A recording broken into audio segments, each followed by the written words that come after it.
بسم اللہ الرحمن الرحیم۔ حضرت ابراہیم علیہ السلام ابھی تک اولاد سے محروم تھے۔ ایک روز حضرت ابراہیم علیہ السلام نے خدا تعالیٰ کی بارگاہ میں فرزند کے لیے دعا کی اور اللہ تعالیٰ نے ان کی دعا کو قبول فرما لیا اور ان کو تسلی دی، اور یہ دعا اس طرح قبول ہوئی کہ حضرت ابراہیم علیہ السلام کی چھوٹی بیوی حضرت ہاجرہ رضی اللہ تعالی عنہا حاملہ ہوئیں۔ بی بی ہاجرہ رضی اللہ تعالی عنہا کے بیٹا پیدا ہوا اور فرشتے کی بشارت کے مطابق اس کا نام اسماعیل رکھا گیا۔ حضرت ہاجرہ کے بطن سے اسماعیل کا پیدا ہو جانا حضرت سارہ پر بے حد شاق گزرا۔ حضرت ابراہیم علیہ السلام کی پہلی اور بڑی بیوی قدیم سے گھر کی ملکہ ہاجرہ چھوٹی بیوی اور ان کی خدمت گزار، یہ سب باتیں تھیں جنہوں نے بشرا تقاضے کے پیش نظر اسماعیل علیہ السلام کی ولادت کو حضرت سارہ علیہ السلام کے لیے سوہان روح بنا دیا تھا۔ اس لیے سارہ علیہ السلام نے حضرت ابراہیم علیہ السلام سے اصرار کیا کہ ہاجرہ اور اس کا بچہ اسماعیل میری نگاہ کے سامنے نہ رہیں، ان کو علیحدہ کسی جگہ لے جاؤ۔ حضرت ابراہیم علیہ السلام کو یہ اصرار بے حد ناگوار گزرا، مگر اللہ تعالیٰ نے ان کو مطلع کیا کہ ہاجرہ، اسماعیل اور تیرے لیے مصلحت اسی میں ہے کہ سارہ جو کچھ کہتی ہے اس کو مان لے۔ حضرت ابراہیم علیہ السلام حضرت ہاجرہ علیہ السلام اور اس کے شیر خوار بچہ اسماعیل علیہ السلام کو لے کر چلے، اور جہاں آج کعبہ ہے اس جگہ ایک بڑے درخت کے نیچے زمزم کے موجود مقام سے بالائی حصے پر ان کو چھوڑ گئے۔ وہ جگہ ویران اور غیر آباد تھی اور پانی کا بھی نام و نشان نہ تھا، اس لیے ابراہیم علیہ السلام نے ایک مشکیزہ پانی اور ایک تھیلی کھجور بھی ان کے پاس چھوڑ دی اور پھر منہ پھیر کر روانہ ہو گئے۔ حضرت ہاجرہ علیہ السلام ان کے پیچھے پیچھے یہ کہتی ہوئی چلی آئی کہ اے ابراہیم، تم ہم کو ایسی وادی میں کہاں چھوڑ کر چل دیے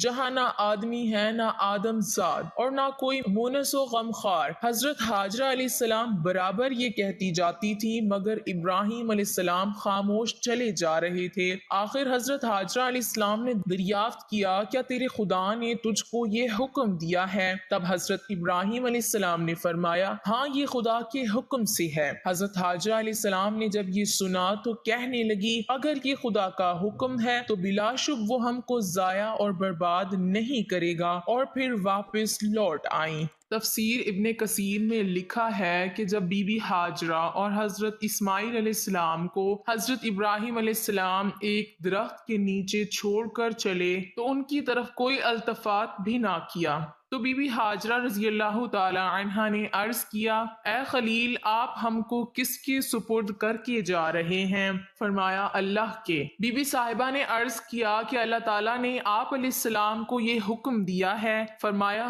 ہاں۔ بی بی صاحبہ نے کہا، پھر مجھے اللہ کافی ہے۔ اور جب پانی کی تلاش میں مروہ پہاڑی پر آواز سنی تو خاموش ہو کر معلوم کرنے لگی کہ یہ آواز کہاں سے آ رہی ہے۔ معلوم کرنے کے بعد آواز کی طرف آئیں تو دیکھا کہ زمزم کی جگہ حضرت جبرائیل علیہ السلام ہیں۔ انہوں نے بھی بی بی صاحبہ سے پوچھا کہ تم کون ہو؟ بی بی ہاجرہ نے فرمایا، میں ہاجرہ ہوں، حضرت ابراہیم علیہ السلام کے لڑکے کی ماں ہوں۔ حضرت جبرائیل علیہ السلام نے کہا کہ میں اس بیابان میں حضرت ابراہیم علیہ السلام تم کو کس کے سپرد کر گئے ہیں؟ آپ رضی اللہ تعالی عنہ نے فرمایا، اللہ تعالیٰ کے۔ حضرت جبرائیل علیہ السلام نے کہا، پھر اللہ تعالیٰ ہی کافی ہے۔ بی بی نے فرمایا کہ میرا کام ہو گیا۔ پھر حضرت جبرائیل علیہ السلام نے اپنی ایڑی زمین پر رگڑی تو پانی کا چشمہ ابل پڑا۔ ابن کثیر۔ آپ صلی اللہ علیہ وسلم نے فرمایا کہ خدا ہاجرہ پر رحم کرے، اگر وہ اس وقت بند نہ لگاتی تو زمزم جاری چشمہ ہوتا۔ پھر ایک فرشتے نے بی بی ہاجرہ کو تسلی دی کہ تم خاطر جمع رکھو،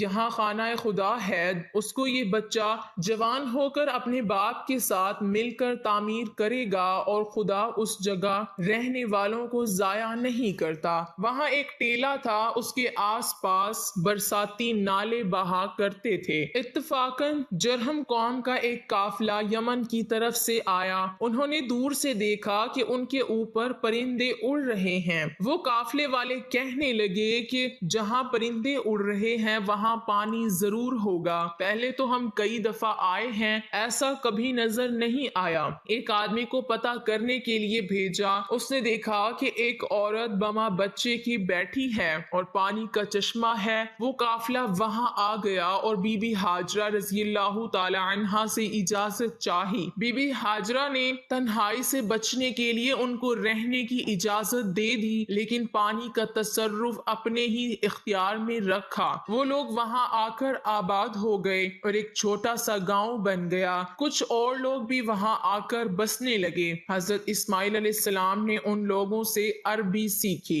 جب ختنہ کا حکم آیا تو اس وقت حضرت ابراہیم علیہ السلام کی عمر 80 برس تھی، اور قصص القرآن میں ہے کہ اس وقت حضرت ابراہیم علیہ السلام کی عمر 99 سال تھی۔ آپ علیہ السلام نے 80 روز اپنا اور اپنے تمام نوکروں اور غلاموں کا ختنہ کیا۔ آپ نے خدا کے حکم کی تعمیل میں اس قدر جلدی کی کہ گھر میں ایک شیشہ تھا، اسی کے ساتھ اپنا ختنہ کیا۔ جب سخت تکلیف ہوئی تو جناب الہی میں دعا کی، حکم ہوا کہ تم نے جلدی کی، ابھی تک تم کو طریقہ نہ بتلایا تھا، تم نے خود اپنے آپ کو ہلاکت میں ڈالا۔ عرض کیا الہی، میں نے تیرے حکم میں توقف کرنا جائز نہ سمجھا۔ اور بہقی میں ہے کہ حضرت اسحاق علیہ السلام کا ختنہ 7ویں روز کیا تھا اور حضرت اسماعیل علیہ السلام کا 13 برس کی عمر میں کیا تھا، اور ہمارے پیارے نبی حضرت محمد صلی اللہ علیہ وسلم نے حسنین رضی اللہ تعالی عنہما کا ختنہ بھی 7ویں روز کیا تھا۔ حضرت ابراہیم علیہ السلام نے ختنہ کا طریقہ جاری کیا ہے، اس سے پہلے پیغمبر ختنہ شدہ پیدا ہوتے تھے۔ ہمارے پیغمبر خاتم النبیین صلی اللہ علیہ وسلم ختنہ شدہ